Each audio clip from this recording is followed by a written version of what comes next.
అందరికీ నమస్కారం అండి. ఈరోజు జనసేన పార్టీ నిర్వహించే ఈ పత్రికా సమావేశంలో వ్యవసాయ రంగానికి సంబంధించిన కొన్ని విధానాలు ఈ ప్రభుత్వం జగన్మోహన్ రెడ్డి గారు ముఖ్యమంత్రి అయిన తర్వాత రాష్ట్రంలో రైతన్నకే పెద్దపీట వేస్తామని, వ్యవసాయ రంగాన్నే ఊహించని విధంగా అభివృద్ధి చేస్తామని, రైతు జీవితాలనే మార్చేస్తామని చెప్పిన ఈ ప్రభుత్వం ఒక అంతర్జాతీయ సంస్థ KPMG కన్సల్టెంట్స్ని కూడా వీళ్ళు హైర్ చేసి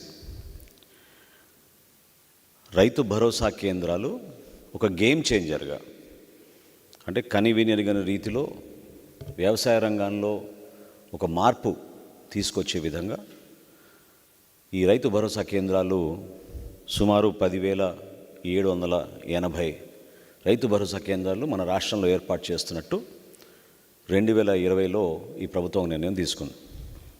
గత 2 సంవత్సరాల నుంచి జనసేన పార్టీ, మా నాయకులు, మీ అందరం కూడా అనేక జిల్లాల్లో పర్యటిస్తున్నప్పుడు రైతు భరోసా కేంద్రాలు మన రాష్ట్రంలో ఒక పెద్ద స్కామ్ అనేది మేము చెప్పుకుంటూనే వచ్చాం.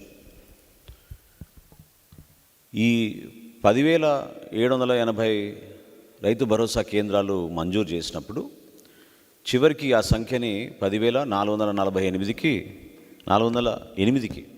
ఈ రాష్ట్ర ప్రభుత్వం తగ్గించి జాతీయ ఉపాధి హామీ పథకంతో లింక్ పెట్టి 2,300 కోట్ల రూపాయలు వీళ్ళు ఈ భవన నిర్మాణాల కోసం వాళ్ళు వెచ్చించారు. అంటే ఈరోజు తుఫాను వచ్చినప్పుడు మనం గ్రామాల్లో పర్యటిస్తుంటే రైతుల్లో ఉన్న ఆందోళన ఏంటంటే కనీసం పంట కాలువలు కానీ, మురుగునీటి కాలువలు కానీ ఏవి కూడా వీళ్ళు కనీసం పూడిక తీయలేదు. ఈ జాతీయ ఉపాధి హామీ పథకం ద్వారా రావాల్సిన పనులు, ఆ నిధులు మన గ్రామాలకి కేటాయించకుండా వ్యవసాయ రంగానికి అపార నష్టం కలిగించారనేది ప్రతి రైతు పాపం ఎంతో ఆందోళనతో, ఆవేదనతో చెప్పుకుంటూ వస్తున్నారు. ఈ రైతు భరోసా కేంద్రాల కోసం 2,300 కోట్ల రూపాయలు వీళ్ళు జాతీయ ఉపాధి హామీ పథకం కింద తీసుకొచ్చి ఈ 4.5 సంవత్సరాల్లో వీళ్ళు చేసింది ఏంటంటే కేవలం 3,200 కట్టారు. 3,200 కట్టి ఒక 3,000 సగంలోనే వదిలేశారు.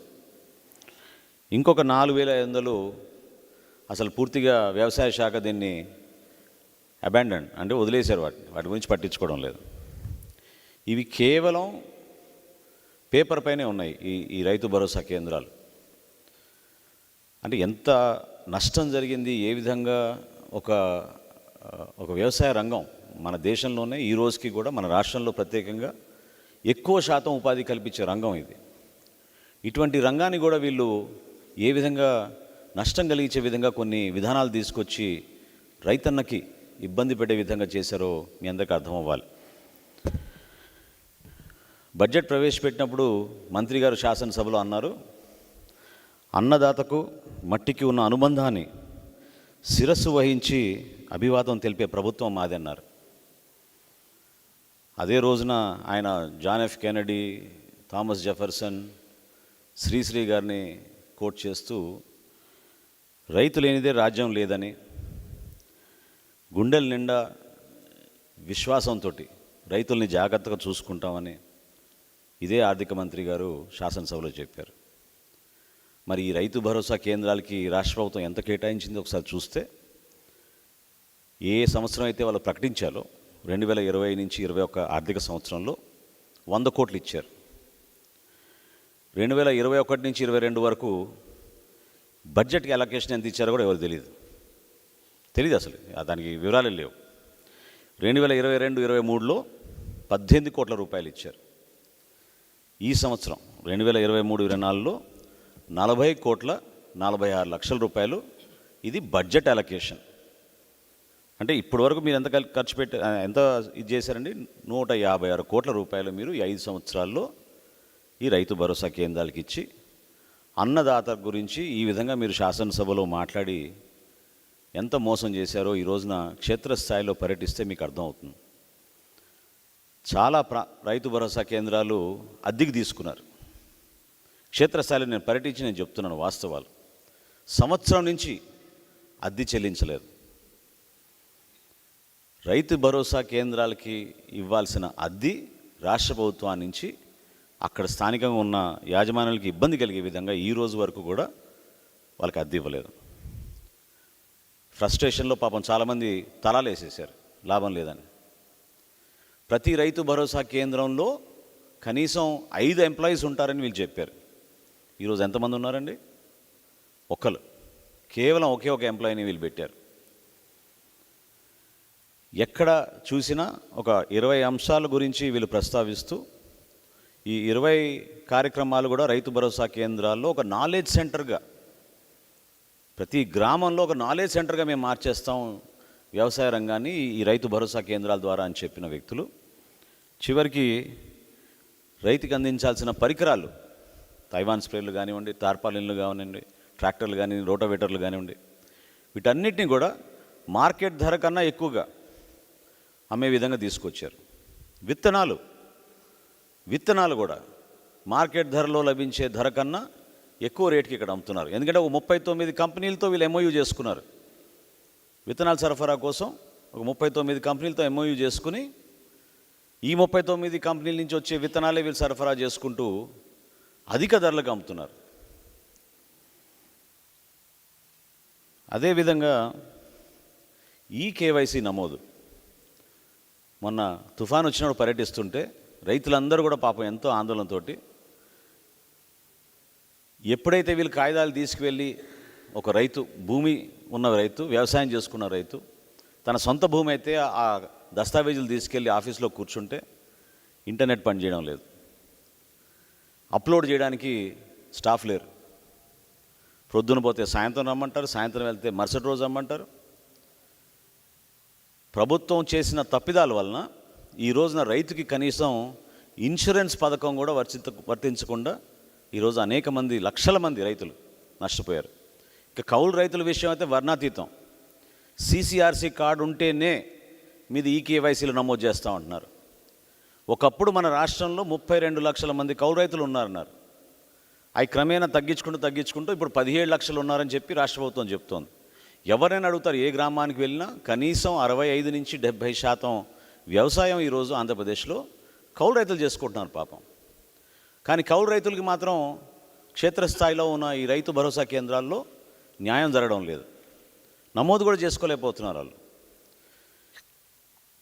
ఆ ఇబ్బందికరమైన పరిస్థితి ఎందుకు వచ్చిందంటే కనీసం అక్కడ సిబ్బంది లేరు కాబట్టి. 13,325 గ్రామ పంచాయతీల్లో 680 మండలాలు మన రాష్ట్రంలో అయితే ఎప్పటి నుంచో ఉన్న వ్యవస్థ, ధాన్యం కొనుగోలు విషయంలో కానివ్వండి, విత్తనాల సరఫరాలో కానివ్వండి, అన్నిటికన్నా ముఖ్యం ఫర్టిలైజర్, యూరియా, DAP ఈ సరఫరాల విషయంలో ఎప్పుడూ రైతుకి ఆ దుకాణం నిర్వహిస్తున్న యాజమాన్యానికి ఒక అనుబంధం ఉండేది. పరస్పరం వాళ్ళకి ఎక్కడైనా పొరపాటు జరిగితే వాళ్ళ ప్యాకెట్ తీసుకెళ్ళి మళ్ళీ తిరిగి ఇవ్వడం, దానికి ఆ షాప్ యాజమాని జాగ్రత్తగా వాళ్ళకి వేరే కంపెనీని తెప్పించో ఏదో ఆల్టర్నేట్ అరేంజ్మెంట్ చేసో రైతుని కాపాడే విధంగా చేసేవాళ్ళు. రాష్ట్రంలో 23,076 ఫర్టిలైజర్ షాపులు ఉన్నాయి. 23,076 ఫర్టిలైజర్ షాపులు. ఈ షాపుల పైన ఈరోజు దౌర్జన్యంగా వీళ్ళు ఇబ్బంది పెట్టి కేవలం RBKలోనే మీరు కొనాలని, ఎందుకంటే అక్కడ కూడా ఫర్టిలైజర్ కూడా మళ్ళీ మార్కెట్ రేట్ కన్నా ఎక్కువ ధరకు అమ్ముతున్నారు. పోనీ ప్రతి రైతుకు అందుతుందా? అందదు. అక్కడ స్థానికంగా ఉన్న వైఎస్ఆర్సీపీ నాయకుడు చెప్తేనే ఇస్తారు. ఇన్ని ఇబ్బందులు పడుతుంటే రైతులు ఏ విషయంలోనైనా సరే, ఒక రైతుని ఈరోజు మనం పోయి కలిస్తే ఈ రైతు భరోసా కేంద్రాల వలన మీకు ఏమైనా బెనిఫిట్ కలిగిందా? రండి, మీరు క్షేత్రస్థాయిలో మనం వెళ్ళి చెక్ చేద్దాం. దానికి నేను 2 అద్భుతంగా స్టడీ చేసిన వివరాలు కూడా నేను మీ ముందు పొందుపరుస్తాను. ఎక్కడైనా సరే కనీసం సాయిల్ టెస్టింగ్, ఈ RBKలో వాళ్ళు చేయాల్సింది ఏంటంటే కనీసం రైతుకి మార్కెట్ ఇంటర్వెన్షను, స్టెబిలైజేషను, ఈ పంటకి ఎక్కువ ధర వస్తుంది మీరు మార్చుకోండి, ఫోర్కాస్టింగ్ చేయాలి కదా స్థానికంగా.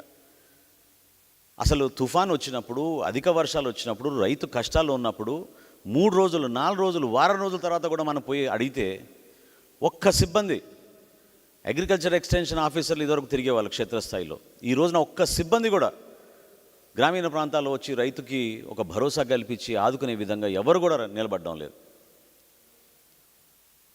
ఇంకా ఆశ్చర్యం ఏంటంటే ఆంధ్రప్రదేశ్ రైతు సాధికారిక సంస్థను ఏర్పాటు చేశాం. అదేంటంటే జీరో కాస్ట్ తోటి, జీరో బడ్జెట్ తోటి న్యాచురల్ ఫార్మింగ్ చేద్దామని. అసలు మీలో చిత్తశుద్ధి ఉంటే ఇప్పటి వరకు ఈ రైతు భరోసా కేంద్రాలు ఈ ఆంధ్రప్రదేశ్ రైతు సాధికారిక సంస్థతో ఎందుకు మీరు అనుసంధానం చేయలేపారు? ఎక్కడైనా ఈరోజు ప్రపంచంలోనే ఆర్గానిక్ ఫార్మింగ్కి ఉన్న విలువ, రైతు కష్టపడి పండించే ఆ ధర చాలా అధికంగా వస్తుంది. కానీ మీరు ఏం ప్రోత్సహించారు, ఏం చేశారు అక్కడ? మా తెనాలి మండలంలో, తెనాలి నియోజకవర్గంలో ఒక అద్భుతమైన స్టడీ పెద్దలు గురువారెడ్డి గారు, రత్నారెడ్డి గారు, శ్రీనివాసరెడ్డి గారు, చిరంజీవి గారు, వీళ్ళు తెనాలి నియోజకవర్గంలో కోలిపర మండలంలో ఈ రైతు భరోసా కేంద్రాలపైన ఒక స్టడీ చేశారు. అంటే వాస్తవాలు ఏంటి, రైతు భరోసా కేంద్రాల వలన ఈరోజు వాస్తవం ఏంటి క్షేత్రస్థాయిలో? తెనాలి ఇక్కడ సచివాలయానికి ఎంత దూరం ఉందండి? 30 కిలోమీటర్లు. వాళ్ళు వెల్లడించిన వాస్తవాలు చూస్తే చాలా ఆశ్చర్యం కలిగించింది. కేవలం 3 నుంచి 10% ప్రొక్యూర్మెంట్ జరుగుతోంది. అది కూడా స్థానిక వైఎస్ఆర్సీపీ నాయకుడు చెప్తే. అసలు ఈ వ్యవస్థని వీళ్ళు ఏదైతే మార్పు కోసం తీసుకొచ్చాం, అద్భుతంగా జరిగిపోతుందని చెప్పారో, నీతి ఆయోగ్ లాంటి సంస్థ కూడా ఇది చాలా బాగుంది ఆంధ్రప్రదేశ్లో చేసేది, దీన్ని మనం వేరే రాష్ట్రాలు కూడా తీసుకెళ్లాలని సర్టిఫికేట్ ఇచ్చారు. మరి వాళ్ళు ఏ కారణాలతో సర్టిఫికేట్ ఇచ్చారు, వాళ్ళు ఎక్కడ పర్యటించారు, అది వాళ్ళకే తెలియాలి. ఈ రోజున వాస్తవ పరిస్థితి మాత్రం పెద్దలు గురువారెడ్డి గారు లాంటి వాళ్ళు క్షేత్రస్థాయిలో పర్యటించి, ఇది ఎకనామిక్ అండ్ పొలిటికల్ వీక్లీలో వచ్చింది వాళ్ళ ఆర్టికల్. ఇది చాలా రెప్యూటెడ్ ఆర్గనైజేషన్. ఇది చాలా సంవత్సరాల నుంచి వీళ్ళు భారతదేశంలో రీసెర్చ్ ఆర్టికల్స్ అద్భుతంగా వీళ్ళు ప్రచురిస్తూ ఉంటారు. రాజకీయ నాయకులు, ఎకనామిక్ ఇష్యూస్ మీద సంబంధించిన వ్యక్తులు, ప్రొఫెసర్స్, వీళ్ళందరూ కూడా ఈ economic and political weekly EPW అంటాం, ఈపీడబ్ల్యూని ఫాలో అవుతారు. దాంట్లో ఈ ఆర్టికల్ రాసినప్పుడు నేను నిజంగానే చదివి ఆశ్చర్యపోయాను. ఎప్పటి నుంచో మేము ఆర్థికంగా ఈ వ్యవస్థను ఏర్పాటు చేసి సొంత లబ్ధి కోసం ఏర్పాటు చేశారు అనుకున్నాం, కానీ ఉన్న వ్యవస్థని నీరుగార్చి ఒక వెంటిలేటర్ మీద పెట్టారు వీళ్ళంటే చాలా ఇబ్బంది కలిగించింది. ఎందుకంటే ప్యాడీ ప్రొక్యూర్మెంట్లో కూడా గతంలో కేంద్ర ప్రభుత్వం ఎఫ్సిఐల ద్వారా, స్థానికంగా ఉన్న పిఏసిఎస్ సొసైటీల ద్వారా, మార్కెట్ ద్వారా కొనుగోలు చేసేవాళ్ళం, రైతుకి అవకాశం కల్పించేవాళ్ళం. ఈ ప్రభుత్వం వచ్చినాక కొంతమందికి లబ్ధి కలగడానికి కోసం, అది కూడా ఉంది సబ్జెక్ట్, నెక్స్ట్ వస్తుంది అది కూడా, కొంతమందికి లబ్ధి కలగడానికి కోసం సివిల్ సప్లైస్ ద్వారానే ఈ ప్రొక్యూర్మెంట్ జరగాలని చెప్పారు.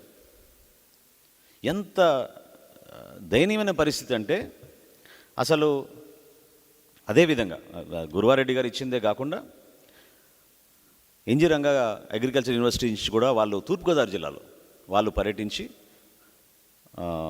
అసలు దీనివలన రైతులకి ఏ విధంగా ఉపయోగపడుతుందా లేదా అనేది నాగేంద్రబాబు గారు, వేణుప్రసాద్ గారు, వెంకటరామయ్య గారు, ఉషా గారు, శర్మ గారు వీళ్ళు పర్యటించి వీళ్ళు కూడా ఒక రిపోర్ట్ తయారు చేశారు. అందులో ఒక టేబుల్ నేను మీకు చూపిస్తున్నాను. ఈ 16 అంశాల్లో రైతు ఎక్కడైనా ఏ అంశంపైన సాటిస్ఫైడ్ ఉన్నాడంటే 15 అంశాల్లో 70% కన్నా ఎక్కువగా వ్యతిరేకత చూపించారు. 15 అంశాలు. ఒకే ఒక అంశం పైన, పశువులకి దానా విషయంలో అదొక్కటే వాళ్ళకి సంతృప్తి కలిగింది. మిగతా అంశాలన్నీ కూడా వాళ్ళు 100%, ఒక 9 అంశాలైతే 100% వాళ్ళు నెగిటివ్గా ఇచ్చారు రిపోర్ట్. అంటే ఎందుకు మీరు ఈ వ్యవస్థను ఇట్లా చేశారు?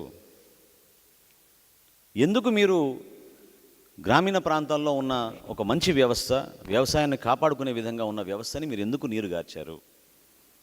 ఇదేంటంటే మీరు కేవలం డిస్రప్టివ్ పాలిటిక్స్, మీకు ఒక రాజకీయ లబ్ధి కోసం వ్యవస్థల్ని మీరు చిందరవిందరు చేసేసి స్థానికంగా ఉన్న మీ పార్టీ నాయకులకి అవకాశం కల్పించి విత్తనాల సరఫరాలో కానివ్వండి, లేదా మీరిచ్చే ఫర్టిలైజర్లో కానివ్వండి, చివరికి కొనుగోలు విషయంలో కానివ్వండి, ప్రతి ఒక్కరికి కూడా మీరు అన్యాయం చేసే విధంగా ఈ రైతు భరోసా కేంద్రాలు తీసుకొచ్చి నష్టం కలిగించారు. ఇదే 2300 కోట్ల రూపాయలు మనం ఈ రోజున మన ప్రాంతంలో కాలువల్ని మనం ఆధునీకరణ చేసుకుని ఉంటే, కనీసం మెయింటెనెన్స్ చేస్తుంటే మొన్న జరిగిన ఈ తుఫాన్లో అంత నష్టం జరిగేది కాదు. ఖచ్చితంగా ఇది కేవలం ఈ రైతు భరోసా కేంద్రాలు అనేది మభ్యపెట్టడానికి కోసం ఒక నాలెడ్జ్ సెంటర్ క్రియేట్ చేస్తున్నాం. ఒక భయంకరమైన వ్యవస్థని, అంటే భయంకరం అంటే ఇబ్బందుల్లో ఉన్న వ్యవస్థని మేము పూర్తి స్థాయిలో జగనన్న వల్లనే రైతు జీవితాలు మారిపోతాయని చెప్పి మభ్యపెట్టి 2300 కోట్ల రూపాయలు వీళ్ళు జాతీయ ఉపాధి హామీ పథకం నుంచి తీసుకొచ్చి ఈ బిల్డింగ్ నిర్మాణం కోసం పెట్టారు. అవి కూడా పూర్తి కాలేదు. వాటి గురించి ఎవరు మాట్లాడడం లేదు. మరి ఆర్థిక శాఖ మంత్రి గారు ఆయన ప్రవేశపెట్టిన బడ్జెట్లో బడ్జెట్ అలొకేషన్లు కేవలం 156 కోట్లు. సరైన టైంకి మీరు ఈ రోజుకి అద్దె కట్టలేకపోతున్నారు. సంవత్సరం నుంచి అద్దె కట్టలేదు వీళ్ళకి. ఈ వ్యవస్థని వెంటిలేటర్ మీద నెట్టేసిన ఈ ప్రభుత్వాన్ని నిలదీస్తున్నాం. ఖచ్చితంగా ఇది కేవలం మీ రాజకీయ లబ్ధి కోసం సజావుగా జరిగే వ్యవస్థ. గ్రామ స్థాయిలో, మండల స్థాయిలో, జిల్లా స్థాయిలో వాళ్ళకున్న పరిచయాలతోటి పాపం వాళ్ళు కష్టపడి పండించిన ధాన్యాన్ని ఒక చోట అమ్మేవాళ్ళు. ఈ రోజున మీరు తేమ శాతం ఎంత ఉందో మీరు చెక్ చేసి ఒక స్లిప్ ఇస్తారు. ఆ స్లిప్ తీసుకుని 50 కిలోమీటర్ల దూరం పోవాలి, 30 కిలోమీటర్ల దూరం పోవాలి రైతు. అక్కడ పోతే ఆ మిల్లు యాజమాని ఇది నేను కొన్నా అంటాడు. ఎన్ని అవస్థలు, ఎన్ని ఇబ్బందులు పెట్టారో మీరు ఈ రైతుల్ని. ఈ రైతు భరోసా కేంద్రాల ద్వారా దీన్ని సరి చేసుకోవాలి. ఇటువంటి పాలసీ విధానాన్ని మనందరం కూడా ఒక బాధ్యత తీసుకుని రైతుకు మాత్రం ఎక్కడ కూడా కష్టం రాకుండా, ఏదైతే ఇది ఒక గేమ్ చేంజర్ అని చెప్పిన ఈ నాయకులు ఖచ్చితంగా ఇది కేవలం దళారులకు ఉపయోగపడే విధంగా మారిందనేది ఈ రోజున జనసేన పార్టీ నుంచి మేము ఈ రైతు భరోసా కేంద్రాల గురించి రాష్ట్ర ప్రజలకి తెలియజేస్తున్నాం.